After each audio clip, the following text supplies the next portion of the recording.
Ha madrugado el aire de la desolación en este campo nuevo. Tengo miedo. Sobre las ruedas es raro, jinete quien sueña y pedalea. Sobre un asfalto sucio, entre las manos del maíz y el agua, el ciclista porfía. Tengo miedo. Sin embargo, las piernas empujan la mañana, fortalecen el sueño, la firmeza. Para quien vive y muere cada día, no hay tregua al andar. Avanzo y temo. Estos versos pertenecen al poeta granadino Javier Egea, fallecido en 1999 y uno de los padres, junto a Luis García Montero, de la corriente poética denominada la otra sentimentalidad. El poema, titulado Horizonte, nunca fue publicado, hasta ahora que la editorial Barleby ha reunido en el segundo tomo de la poesía completa del autor todos aquellos poemas que se quedaron dispersos en carpetas, libretas e incluso servilletas.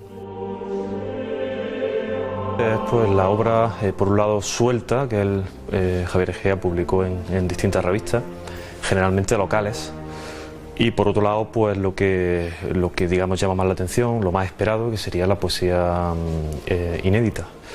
Y esto, pues claro, es una dispersión, ¿no? Una profusión de textos que él pues dejó en carpetas, en cuadernos y que bueno, pues han necesitado su edición y que ven la luz por primera vez. Él guardaba copia de casi todo lo que regalaba en algunos casos. El material este que mencionas de servilletas, de algún mantel incluso que se ha encontrado, de un mantel de un tren, ¿no?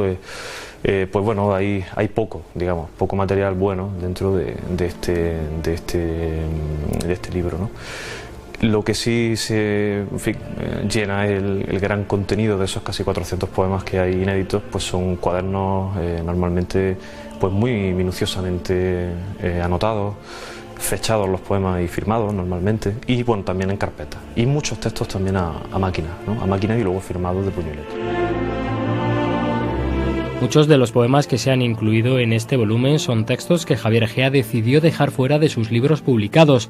Su exhaustividad y autoexigencia dejaron algunos poemas excelentes sin ver la luz. Por ejemplo, se conservan los exclusos de algunos libros, por ejemplo, de A Boca de París.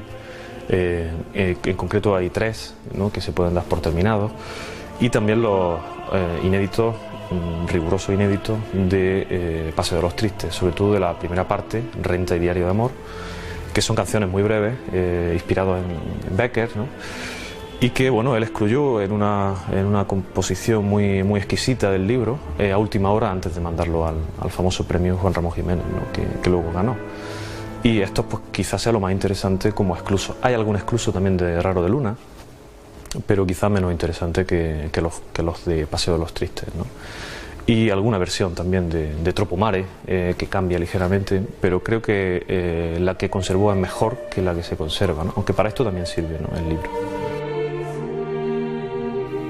También hay otros motivos por los que diversos poemas que ahora se pueden leer se quedaron fuera.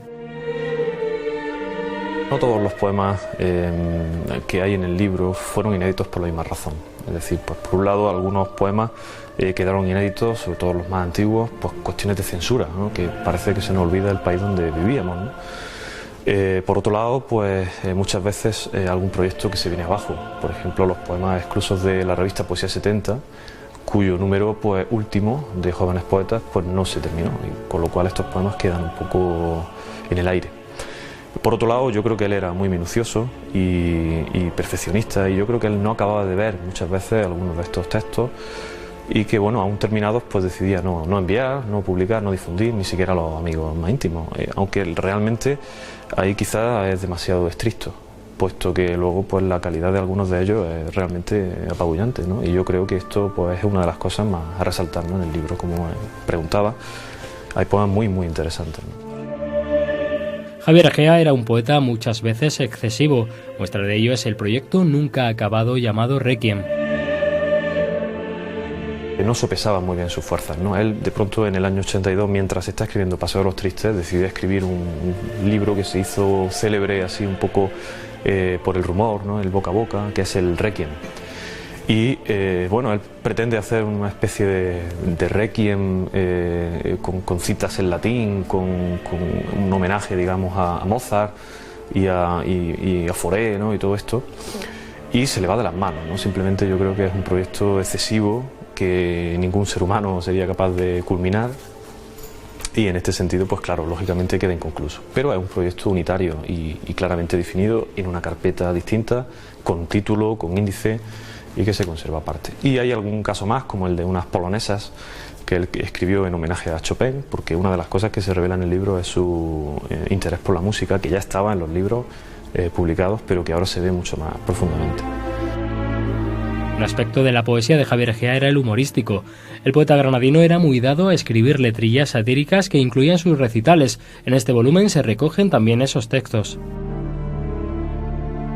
De los dispersos y algunos inéditos aparecen algunos poemas que son famosos porque lo son, porque también acompañaron a sus recitales, y bueno, pues que son textos realmente muy buenos, ¿no? En la línea de Góngora, de Quevedo, de Lope, incluso de la poesía de Cancionero anónima, más burlesca, y que van a ser una grata sorpresa para los lectores, puesto que hay bastantes, ¿no? Hay algunos en romance. Él incluso en una revista, en un fanzine, no se puede decir que sea una revista con entidad, puesto que esto se hace con multicopistas. Se han conservado unos romances en los que él, digamos, se viste de juglar, y que se llamaban, bueno, su columna se llamaba Ciego en Granada, con todas las resonancias, ¿no?, que podemos imaginar, y que ya empieza pues desde la parodia de la poesía de juglaría. Este segundo tomo de la poesía completa de Javier Egea viene a cumplir una deuda con la obra de un poeta fundamental en la historia de la literatura española del final del siglo XX. La editorial Barleby tiene proyectado además publicar en sucesivas ediciones otros textos de Javier Egea, como su epistolario y obra en prosa.